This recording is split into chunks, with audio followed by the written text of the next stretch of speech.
G'day and welcome to the Harley Roadshow. If you're new to the channel, welcome. If you're a regular, welcome back. Well, we're back down here at Ghost Riders in Hoppers Crossing with Romy and his band of merry men. Back doing some more stuff for this 2010 Fat Boy. Morning. Morning. What are we going to do today? Well, as you can probably see, we already received the parts from the paints. Yep. We're gonna do the rear guard. Yep. We're gonna do.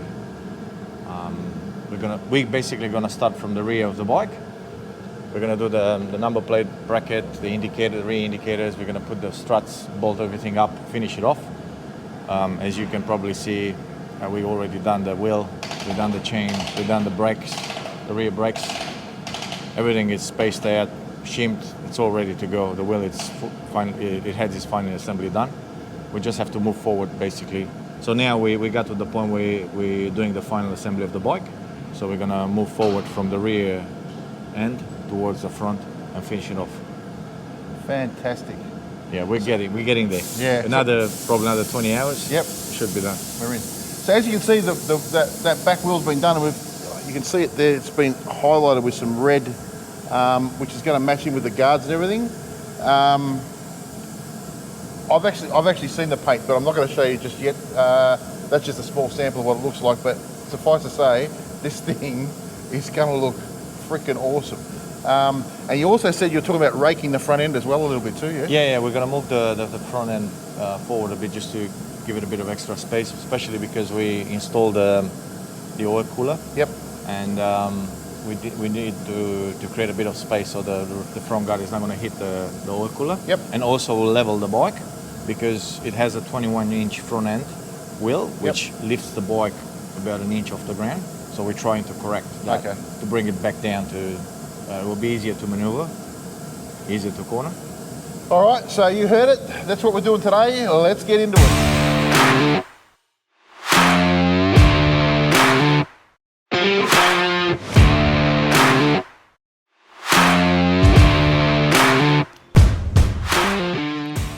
So you've done the lighting on this thing, mate. What are we using here? What sort of? I know I could see these tiny little indicator lights here. Like they're bright as bright. I've never seen anything so bright. They're pretty bright, yeah. That's right. So we've done the wiring. We done the number plate. All that is on. Yep. And we just have to let it dry for a little bit. Yep. And we'll assemble it on the bike. Beautiful. 4 bolts away from being finished. And I saw a couple other things you did here. You put we put these on now. Yeah. We put the foot controls. Foot controls. Yep. We put the horn on. Yep. And now we. And also around here, you put something on. I saw was the. Oh, yep. The temperature gauge. Yep. Just to keep an eye on the oil temperature. And we'll get onto the front end now. We'll take the front end off and till the silica flex dries. Now, what I wanted to ask you was, you said you were going to change the rake on the front end. Yep. How do you do that? We're changing the triple tree. Right. You have a triple clamp off the bike with a aftermarket triple clamp which has a extra 4-degree rack just to level the bike because it runs a 20-inch front end which lifts up the front end of the bike off the ground. Mm-hmm. So not only will look better but also we'll get a bit of extra clearance here. Right. Because there is I'm a bit nervous that the wheel might hit the oil cooler. Yep. When the suspension travels, if it bottoms out all the way, it might hit the. So how much further out will it push the wheel? Oh, you're talking a couple of inches, yeah. Okay, so yeah, but that's enough. But main reason is definitely the look. We'll level the bike. Will look heaps better with the rack. Purple polish with the purple rack.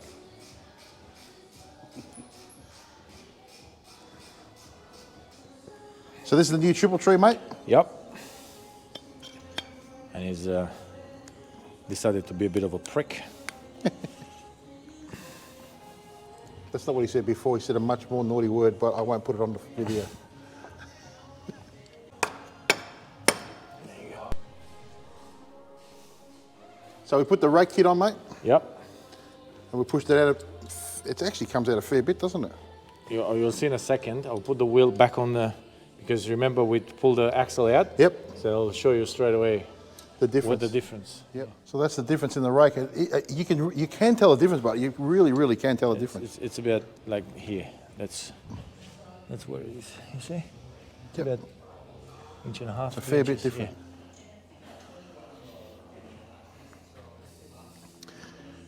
Now, I know a lot of you guys out there are going to know exactly how these things work, but some of you aren't going to know. So we're just going to explain it to you.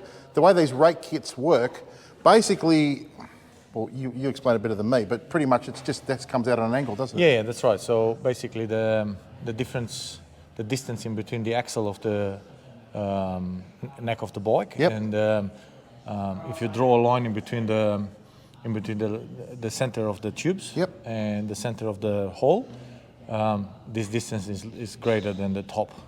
Yeah. Correct. So basically, changes the angle of the legs, and moves the leg. And these here are actually in a The holes are drilled in an angle. In an angle, yeah. And you can see there. You can see the difference between there and there. Yep. And there, right? Yep. So this is obviously Larger, obviously yes, greater, larger, lighter, and that's gives you the that's extra how rake in the bike. That's right. That's how you create the rake. Yeah. So there you go. Now, just with the look of the bike, so I noticed because it's now starting to unfold in front of me. So you've gone for the concept is that an old school look with a modern twist, correct? Yeah, that's basically what I like to build. I like to go back in time a bit. Yep. And look at the fathers of motorcycling industry and their concept of elegance. I really love that. And but I'm not trying to build vintage bikes. Vintage bikes are vintage bikes. You can't rebuild vintage bikes. They're already been created and they're there. What we're trying to do is trying to look at the concept. I'm trying to get it in the head of people the way they were thinking when they built them, and bring that in the 21st century. You know, just make it like a lean, mean 21st century machine which runs. So basically, all modern componentry. All modern. Everything is modern. But just with the look. We're still with the modern look. Yep. You know, it's still most of the stuff that's on this bike. But if you look at the brake discs and everything on the bike, it's latest technology. Yeah, it's all high-end stuff. Everything that we installed is very high-end. You know, like pretty much as good as you can get it, give or take. And we try to achieve maximum performance, but in the same time, keep that the old school look. Yeah. We're trying to because I think a lot of times some people, when they start modifying bikes, they're going a bit too far, yeah. And they create something that takes the originality of the bike away. Yep. So we try to keep that original design of that Harley meant to give it to it.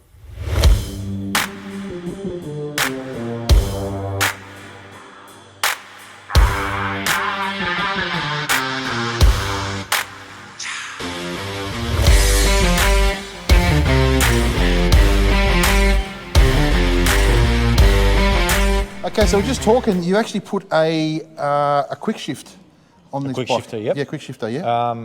The quick shifter is part of the stage 6. It's one thing that we haven't talked about yet. And basically, it's installed on the bike for 2 reasons.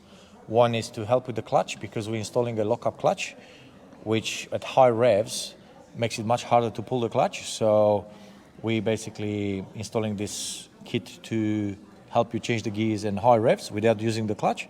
And second, it creates virtual horsepower, because you do change the gears much faster, so that allows you to accelerate quicker. Yep.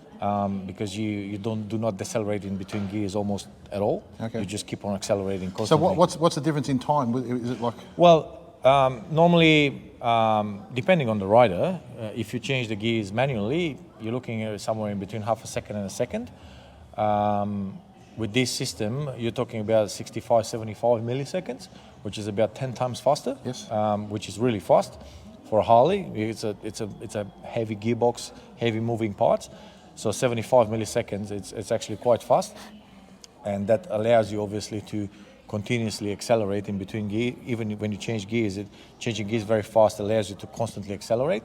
That creates around 10 virtual horsepower. So if this engine will deliver about 125, 130 horsepower, you will need a bike which doesn't have the quick shifter. That bike will need an extra 10 horsepower just to keep up with you. It's about $700. Yeah, and what is this? From so, Drone-DJI, yeah? Yeah, so involves a sensor which is installed on the shift rod. As you can see it here, we mask it a bit, we put a bit of a heat shrink so it keeps it black.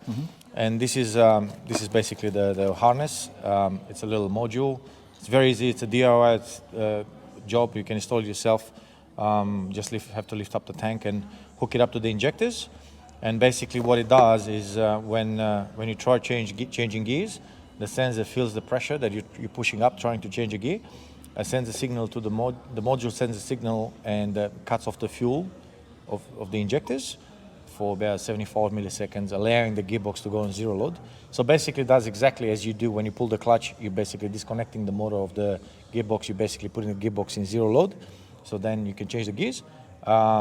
This module does this for you very, very, very fast. Okay. And it is a really, really cool feature to have if you like to ride fast off the mark. Going through the gears is a cool feature to have. So, and does it have any effect on the gearbox or anything at all? Or just... No, actually it smooths out the changes because it does it automatically and very, very precisely. So it basically, it can't harm the gearbox because it does exactly, if the gearbox is in zero load, it is basically in the same position as you would have it when you pull the clutch. Okay. So it couldn't possibly damage it in any way. Okay. Yeah.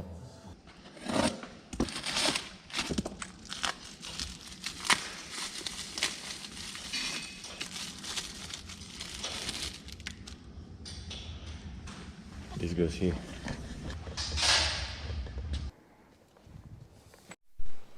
Beautiful, look at that.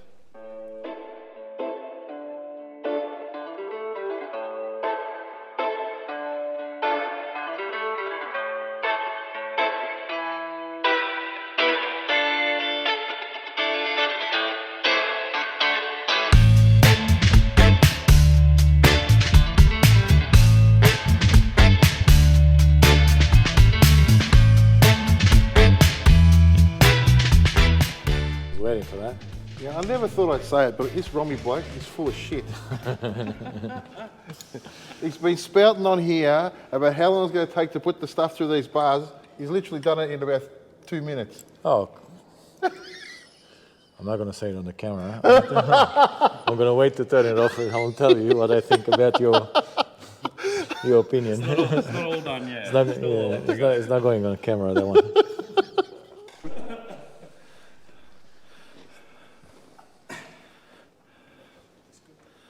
So what do you reckon, mate? Yeah, I can't wait to hear So this is Mike. So Mike's the actual owner of this bike that we've been doing the build on. So I've come down and have a look at it. So, but a grin on his face, I think he's pretty happy. Yeah. No, I'm pretty happy to ride it. It's exciting, man. I tell you. Yeah, no, it looks fantastic. I'm glad you're wrapped because I've been following the whole build. So I've been waiting to see what your reaction was going to be. Yeah, I try to contain it. Can't really show too much. Come on, I'll show you the You tank. should see it in the light, mate. Out in the sun, it is unbelievable. Where's the tank? Oh, there.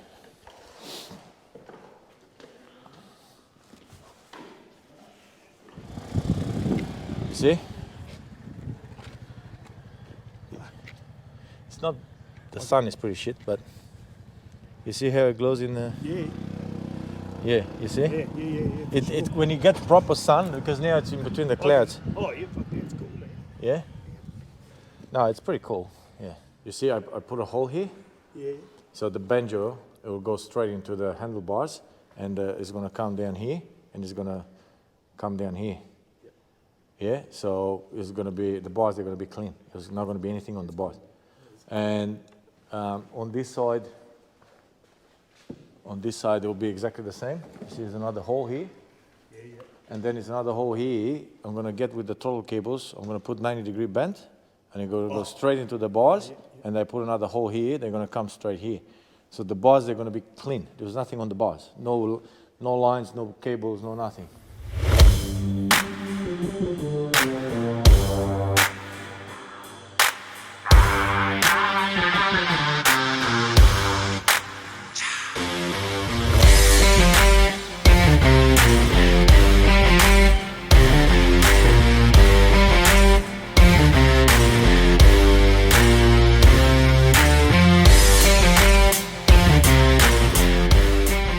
Okay, so we come to another end of the day for this magnificent looking beast of a motorcycle. It was great to see Mike come down, and he was obviously wrapped with the results so far. He was wrapped. So we got the bars done. What else we get done today? We got the bars, the rear guard, rear the rear guard, yeah, and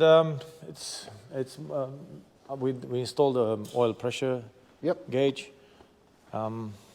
We're basically now down to the detailing, so there will be a lot happening with very little change. Yep.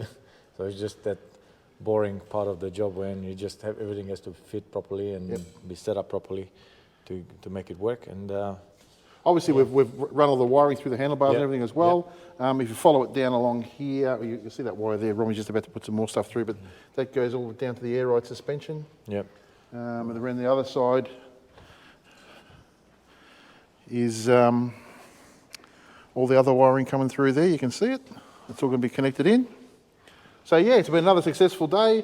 For me, the highlight was obviously getting Mike down here. Just the look on his face when he first saw it was just awesome. And I think you would have thought the same thing. Yeah. So guys, thanks for joining us again. Hope you liked this video. If you did, give us a big thumbs up. Subscribe to the channel, and we'll catch you next time on the Harley Roadshow. Cheers.